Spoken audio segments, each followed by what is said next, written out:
there is a moment, a specific, breath-catching, world-rearranging moment, when the path you were on simply ceases to exist. It's not that you took a wrong turn. It's not that you wandered off the trail.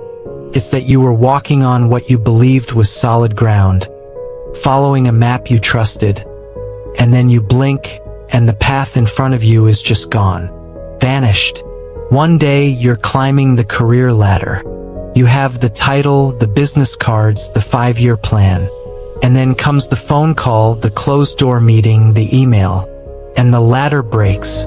Not a rung, but the entire structure. Or it's the relationship, the one you built a life around. And then, maybe in a single conversation, or in the slow, aching silence over months, it ends. The map burns. Sometimes, it's your own body that becomes the unknown country. The health report that uses words you have to look up.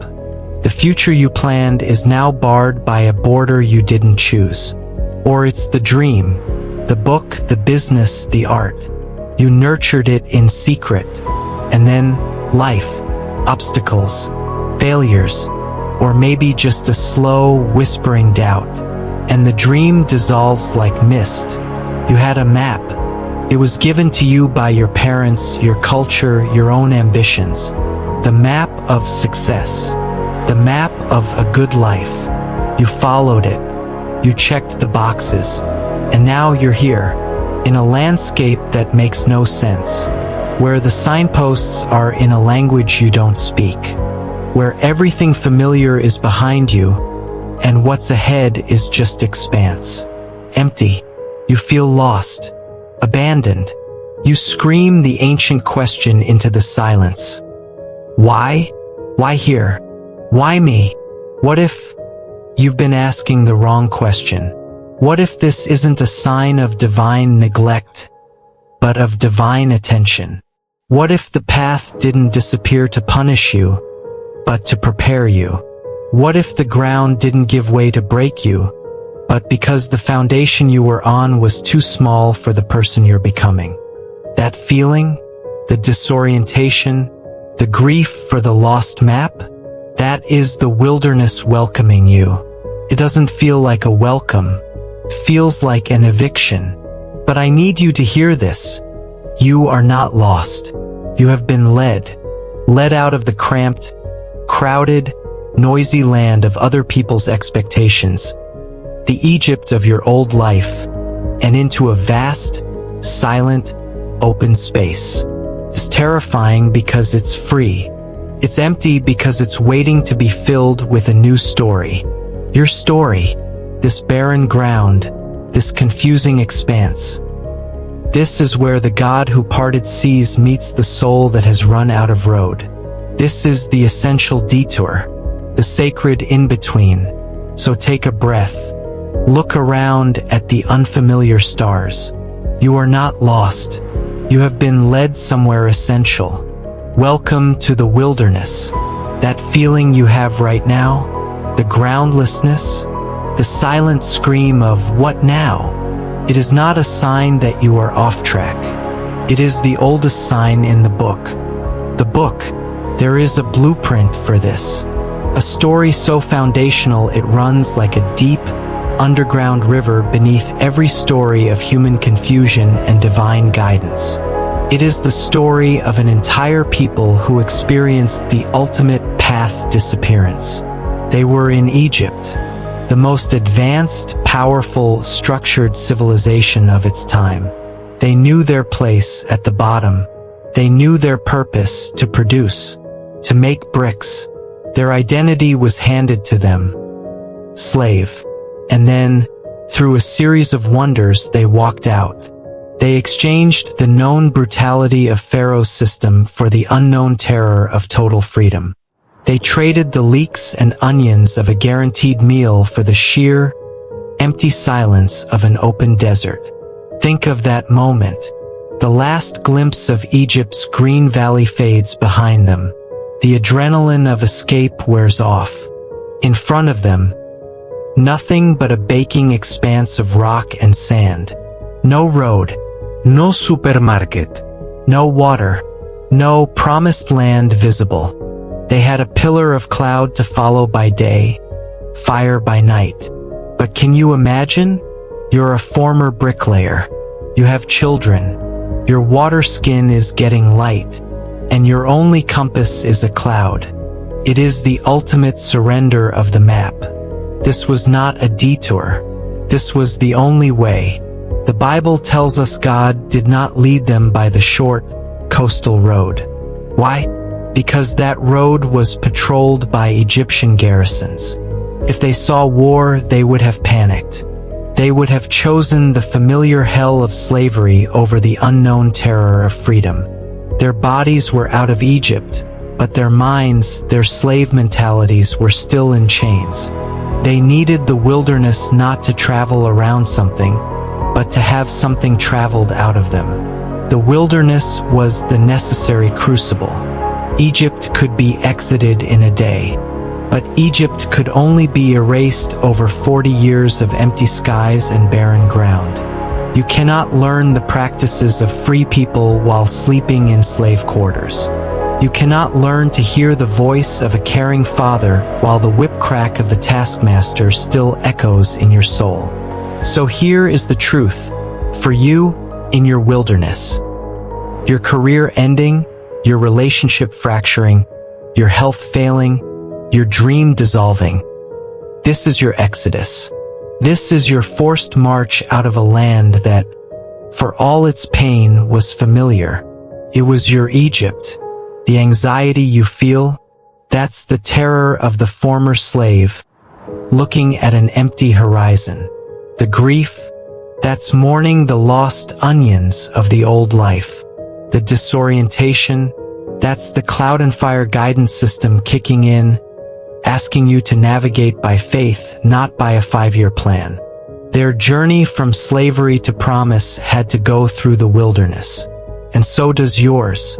You are not behind schedule. You are not being punished. You are being led on the only route that can successfully get the Egypt out of you, the fear, the performance, the fragile identity built on what you produce. The wilderness is not the obstacle to your promise. It is the preparation for it. You are in sacred, scriptural territory. You are walking a well-worn path through the sand, trod by millions of souls before you who were learning how to be free. This is the blueprint, and your story is written into it. So here we are, you and I, standing on this shared ground. You feel the grains of your own uncertainty, and the most urgent question is, what do I do now? How do I navigate a landscape with no landmarks? That is why we must move. But to move correctly, we must first see clearly. That is our first task. Diagnosis. We will not rush to fix your wilderness. We will not slap a Bible verse like a band-aid over a gaping wound.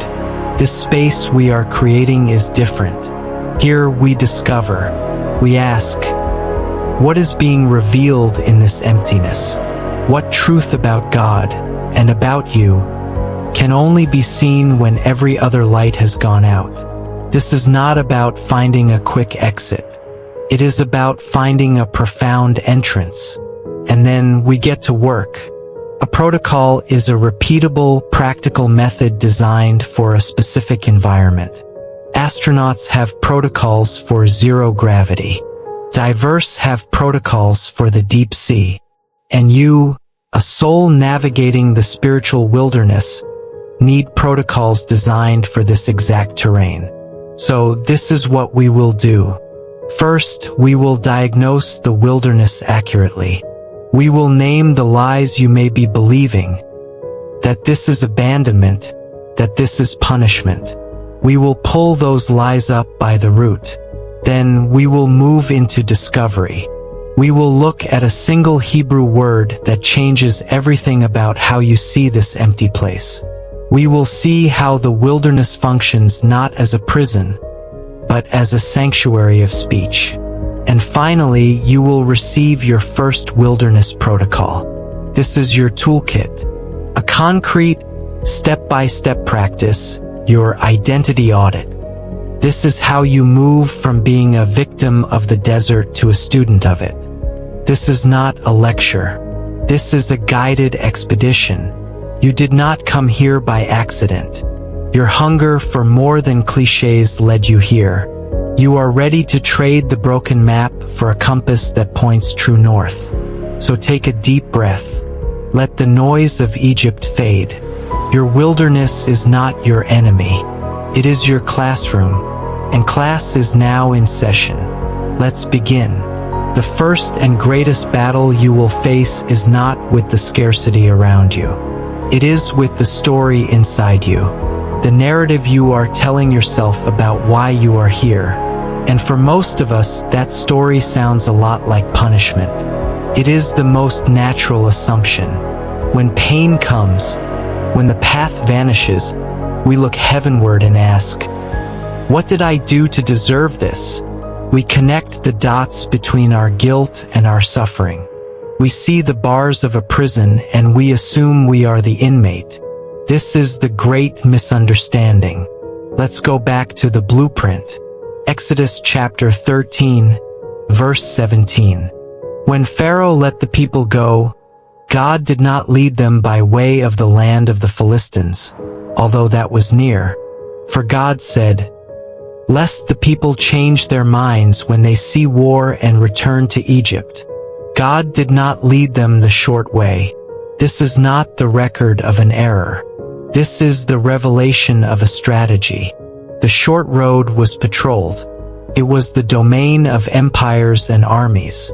If this nation of former slaves had taken that road and seen the glint of spear and shield, what would have happened? The text tells us, they would have changed their minds. In their terror, they would have chosen slavery over freedom. So God, in His knowledge of their fragile hearts, chose the longer, harder, emptier path. Not to punish them, to protect them, to create the conditions where their fear could die and their trust could be born. The wilderness was not His rejection. It was His guardianship. The bars you see, they are the walls of the cage you left. The sentence you feel, it was served in Egypt. The staff in the shepherd's hand is not to beat you, but to guide you around danger. Your wilderness might feel like the storm clouds of abandonment have gathered. But what if the clouds have parted to reveal a different sky? A clearer, more truthful sky than you have ever seen? One illuminated by the eternal stars of God's character? Ask yourself with honesty, have I been interpreting this difficult season as punishment? Have you believed that this emptiness is the proof of your failure? That the silence is His displeasure? Now breathe and ask the second question. What if it's actually protection? What if this emptiness is guarding you from a more profound danger? What if the loss of the old path is saving you from a future catastrophe? What if the silence is not the absence of God, but the clearing away of every other voice so you can learn the sound of His? This is the first diagnosis. The wilderness is not a prison sentence. It is a protective detour, orchestrated not by a judge, but by a shepherd, underwritten not by wrath, but by a fierce, preserving love. You are not being punished. You are being guarded. When the wilderness begins, the first thing that unravels is your identity. The self you constructed in Egypt comes apart. And the most fundamental seam is the productivity map. In Egypt, identity was a simple equation. You were a producer, a brickmaker. Your value was a function of your output. Your name was your quota. Work equaled worth. Output equaled identity. And then the wilderness. No bricks to make. No pharaoh to impress. No pile to point to and say, see, I am, because I did. The machinery of their old self ground to a halt. The productivity map was gone. In its place was a quiet question. Will we be fed today? Can you feel the echo? Your Egypt might not have had literal taskmasters. But what was your quota? Was it the number in your bank account? The title on your door? The list of accomplishments? The pursuit of busy as a badge of honor? Then came your wilderness. The job ended. The illness forced you to stop. The relationship dissolved. Suddenly, the keyboard is silent. The to-do list is meaningless. You look at your hands and they feel empty. You wake up without a quota, and instead of feeling free, you feel invisible, as if you have ceased to exist because you have ceased to produce. This is the wilderness doing its first work of love. It is confiscating the false map. It is declaring your value is not your output. Your identity is not your productivity. The wilderness replaces, "What did you make today?" with, "Who are you when you make nothing?" It forces you to find your name not in the praise of Pharaoh, but in the provision of God. It moves you from a theology of achievement to a theology of receiving. This is agonizing. Feels like death. Because it is. It is the death of the slave self. The first false map that blows away is the one that told you, "I am what I produce." And as it tumbles away, a space opens up, a holy space, the space where you can begin to hear a different voice, speaking a different name over you. Not brickmaker, but beloved, child, mine. The dismantling is the necessary clearing for a new foundation. Your hands are empty so they can learn to be held. As the map of productivity blows away, a second instinct kicks in. The instinct to retreat, to go back, to find anything that feels known. This is the familiarity map.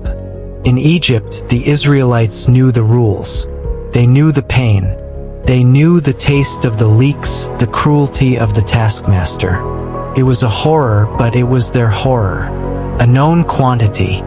The wilderness offered none of that. No routine. No familiar food. No familiar landmarks. Just a shifting cloud and an endless vista of rock. It was freedom, but it was also formlessness. And to a soul formed in slavery, formlessness can feel more threatening than chains. Here is the difficult truth. We will often choose a known hell over an unknown heaven. We cling to the toxic relationship because its drama is a familiar script. We stay in the soul-crushing job because its misery is a known quantity. Your wilderness has likely stripped away a familiar world. The rhythm of a relationship now gone.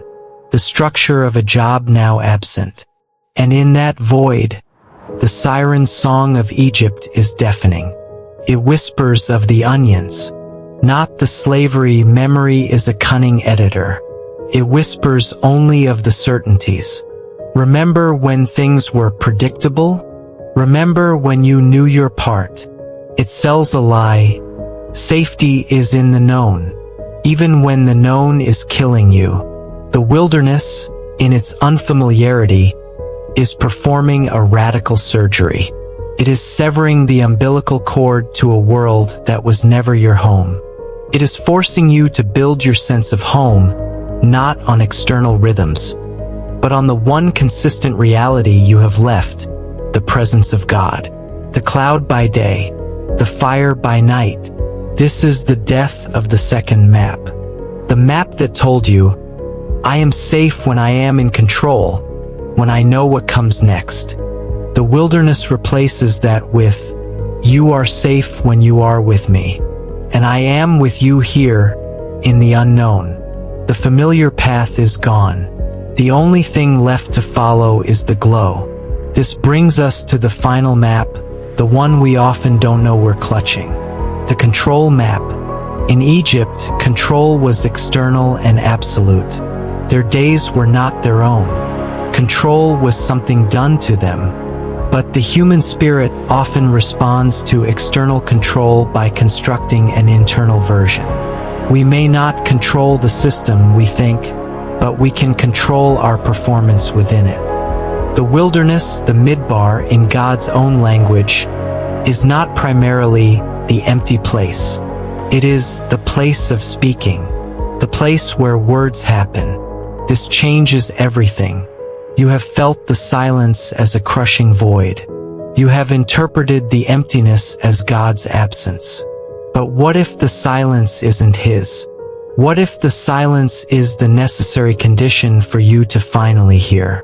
Think of Egypt, the cacophony, the crack of whips, the shouts, "Make more bricks! Faster!" In that din, what word of God could penetrate? What tender revelation could compete with the daily scream of survival? The stripping away of Egypt was not a cruel deprivation. It was a divine acoustic renovation. God was not leading them into silence. He was leading them into a sanctuary of sound, His sound. He was turning down the world's volume so His voice could become a clarifying thunder. In Egypt, the word that formed them was a brutal imperative: produce. In the wilderness, the word that would form them was a covenant promise: I will be your God, and you will be my people. One word made them slaves. The other word would make them a nation. Your wilderness is not where God has gone silent. It is where He finally gets a word in edgewise because the factory noise of your old life has been shut off. The podcast of others' opinions has faded. The internal shout of your own striving is exhausted. The emptiness you feel is not absence. It is capacity, a soul space being cleared to hold a revelation. The quiet you fear is not abandonment. It is attentiveness, the holy hush before the pronouncement. You came here fearing the silence. You interpreted the emptiness as a verdict, but the language of heaven calls it something else: the place of speaking. The question is no longer, God, why have you left me here? The question is being transformed into, God, what are you saying to me here? The desert is not a prison of solitude. It is a cathedral of communication. So if the wilderness is the place of speaking, what is the curriculum? It is not a lesson in learning. It is a lesson in unlearning. Egypt was a graduate school in slavery. Its lessons were etched into the soul with fear. To become free, they didn't need new information. They needed the old programming erased and rewritten. Lesson 1 is the unlearning of provision. In Egypt, provision came from Pharaoh's storehouses. It was predictable, a transaction. The wilderness introduces a new economy. Manna, a mysterious substance that appears with the dew, that cannot be stored, that arrives as a gift. The lesson repeated every morning: your bread does not come from the hand of a taskmaster. It comes from the hand of a father. Your security is not in a storehouse, but in a promise. Lesson 2 is the unlearning of time. In Egypt, your schedule was set by the taskmaster's whip. Time was a commodity. In the wilderness, time is set by the cloud and the fire. When the pillar lifts, you move. When it settles, you stop. Your purpose is not to be productive according to a human clock, but to be present according to a divine rhythm. Your worth is not measured in bricks per hour, but in faithfulness to follow. Lesson 3 is the unlearning of identity.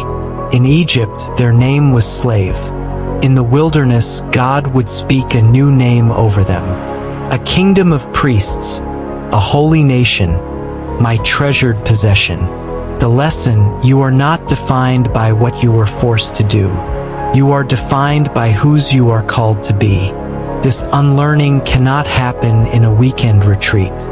It takes the daily, grinding curriculum of emptiness. It takes forgetting the taste of leaks to learn the taste of trust. It takes 40 years. Not because they were slow learners, but because some lessons of the soul can only be absorbed at the pace of walking. One sunrise at a time. Your wilderness is a classroom. Every moment of emptiness is a lesson in a love willing to unmake you, to remake you.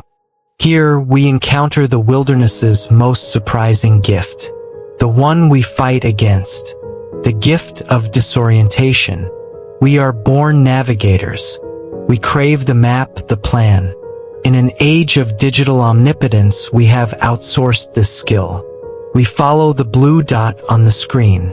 We arrive without ever knowing how we got there. When the GPS works perfectly, you never learn the stars. When the career ladder is firm, you might never ask, is this wall against the right building? When the relationship provides a familiar script, you might never search your own soul for what you truly desire. The wilderness dismantles your GPS. It leaves you with no signposts, and in that terrifying moment you start to look up. You begin to see the stars. This is the sacred exchange. The wilderness disorients your human navigation so you can discover His divine guidance. It breaks your reliance on the external plan so you can cultivate an internal spiritual GPS. The feeling of being lost is very often the first feeling of being led. Led away from your own wisdom. Led into a dependency so deep that your only action is to ask, to listen, to wait, and to follow. You are not lost. You are being reoriented. From scanning the horizon for a path, to looking heavenward for a guide. The old compass that pointed to prestige and approval is spinning uselessly. Good. Let it spin. Let it stop. A truer north is waiting. So, this is what the wilderness is. It is not punishment, but protection. Not a silent void, but a place of speaking. Not a prison of confusion, but a classroom of unlearning. Not a curse of disorientation, but the gift of a truer guidance. A diagnosis must lead to a practice. So how do we live in it well? Dawn is here. The first work of the wilderness begins. Not the work of building, but of excavation. Uncovering what lies buried beneath the rubble of your fallen Egypt. Your first wilderness protocol is the identity audit. This is not a mental exercise. It requires your hand and your honesty. If you can pause now, get something to write with, a journal, a piece of paper. I will wait. Good. You have your page. Let's begin. At the top, draw a line down the center. On the left, write, what name did Egypt give me? This is an archaeological dig. Your pharaoh system gave you a name. An identity born out of demand, not love. Think of the shouts of your taskmasters. What did they call you? Were you the overachiever? Your worth tied to visible success? The people pleaser?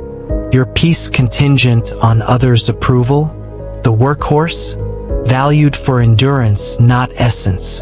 The perfectionist? The responsible one. The strong one. The fixer. Write them down. Be honest. These are not your sins. They are your scars. These are the identities the wilderness is dismantling. Write them to acknowledge their power and to begin revoking it. Now, on the right side, write, what is my true name in God's mouth? This is the counter-revelation. God speaks a name into you, a truth you inhabit. Write these truths. You are beloved, not for what you do, but for who you are to Him. You are a masterpiece, a work of art, created anew for a purpose. You are a friend, confidant, not a servant. You are a child of God. Family. Write these down. Beloved, masterpiece, friend, child. Look at your page. On the left, names from a kingdom of darkness. On the right, names from a kingdom of light.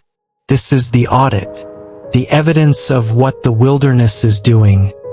transferring your citizenship. Do not rush this. Let your eyes move between the lists. You were lost to one identity so you could be found in another. The audit is complete, but truth must be transferred from the page to the pulse. This is where your protocol moves to practice.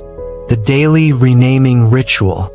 Each morning this week, take 2 minutes. Before you check your phone, light a candle if you can. A simple act to signify the presence of the Holy Spirit. Open to your audit page, look at your 2 lists, and then speak out loud. Even if it's a whisper, take a name from the left column, the name Egypt gave you, and speak it with honesty. Then, take its divine counterpart from the right, the name God speaks over you, and declare it with authority. The formula is simple, but seismic. Egypt called me a but God calls me un. This is not positive thinking. This is prophetic declaration. You are doing a profound work of spiritual acoustics. For years, the voice of Pharaoh has been the loudest sound in the chamber of your identity. A whisper of truth cannot overcome a shouted lie. You must replace the shout with a new, truer shout. You are retraining your soul's ear. You are teaching your deepest self to discern one voice over the other. You are learning to follow the shepherd's voice by hearing it first thing, every day, speaking your true name. An example. On your left, you wrote, "Not enough." That was Egypt's report card. You speak the truth over it. Egypt called me not enough, but God calls me fully accepted. Another. On the left, alone. You speak, Egypt called me alone, but God calls me never forsaken. Egypt called me a failure, but God calls me a vessel of mercy. Egypt called me anxious, but God calls me deeply peaceful. Do you feel the power? You are not denying the old feeling. You are contextualizing it. You are placing the shout of Egypt next to the declaration of God and letting the greater voice drown out the lesser. This is your daily manna. You cannot store yesterday's identity. You must gather it fresh each morning. The wilderness will test you. The old voices will echo. Your job is to meet them every sunrise with the spoken word of who God says you are. This is how you build a new homeland in your soul while walking in the desert. Brick by spoken brick. Now, let's put the protocol into practice as an experience. If you are able, close your eyes. If not, let your gaze soften. Let your breathing settle. Let the external noise fade. Imagine yourself in a desert sunset. The heat is softening. You are sitting by still waters. All the old landmarks are gone. The skyline of Egypt is a hazy memory. The path ahead is lost in the dusk. Feel the reality, the not knowing, the emptiness. But instead of panic rising, you sense a different presence. A stillness that is not empty. A silence that is full. And into that stillness you hear a whisper. Clear, kind, for you. Welcome. I've been waiting to meet you here. Here where the noise has ended. Where the roles have fallen away. Just you. Just me. This vastness around you is not your abandonment. It is our introduction. This is not the end of your story. This is the beginning of your knowing. Welcome. Carry that welcome with you. It is the truest sound in your wilderness. What you have received today is a key. This first protocol is just the beginning. The first step on a path that leads through the heart of the emptiness toward wholeness. Over the next episodes, we will journey deeper. We will learn how to gather manna, to receive daily grace when your strength is gone, how to draw water from the rock, to find provision in barren places, how to fight battles from a place of rest. You are not wandering aimlessly. You are enrolled in a curriculum of transformation. Every pang of hunger, every moment of disorientation is a lesson in a new way of being. A way that depends not on the visible but on the faithful. The wilderness is not your destination, but it is the necessary ground between where you were and where you are going. Between the slavery of old identities and the freedom of your calling. Between the noise of Egypt and the clear voice of promise. You cannot get there without passing through here. But you do not pass through as a victim. You walk through as a student. You are learning the language of dependence, the geography of grace. This is your vision. This is your path. You are not circling a mountain of despair. You are on a pilgrimage to promise. And you do not walk it alone. As we prepare to step into your days, I speak this over your spirit. Receive it as a declaration of what is true in the heart of God. May you have the courage to let your old maps burn, to not snatch them from the flames, to watch as the lines you drew curl into ash. May you not mourn the loss of the cage. May you find grace in the disorientation. When the ground feels unstable, may you perceive not chaos, but a sacred invitation to look up. May your confusion become the soil where trust takes root. May you discover that the emptiness around you makes room for a presence within you.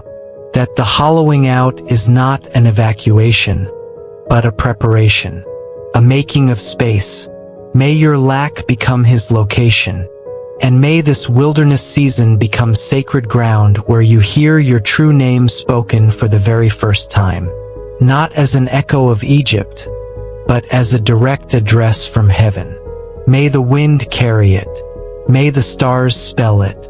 May the quiet pulse it into your spirit until the old, false names fade, and the name He gives you becomes the only one you know. Amen. This journey is just beginning, and I don't want you to walk the next part alone. If this conversation has been a lifeline for you, if it's given you language for your pain and a tool for your healing, then make sure you're with us for what comes next. This is where you need to take action. Subscribe to this channel and hit the notification bell. This is how you make sure the next episode finds you. We are building a community here of people learning to walk through their wilderness with wisdom, not just wishful thinking. Your subscription tells the algorithm that this content matters, that it helps real people, and it ensures that these tools get to those who need them most. The path through the wilderness is long, but you don't have to figure it out by yourself. By subscribing, you're choosing to have a guide for the next leg of the journey. You're saying yes to the next protocol, the next piece of manna, the next step toward promise. So don't let this moment slip away. Click subscribe, tap the bell, and let's continue this expedition together. I'll see you in the next video.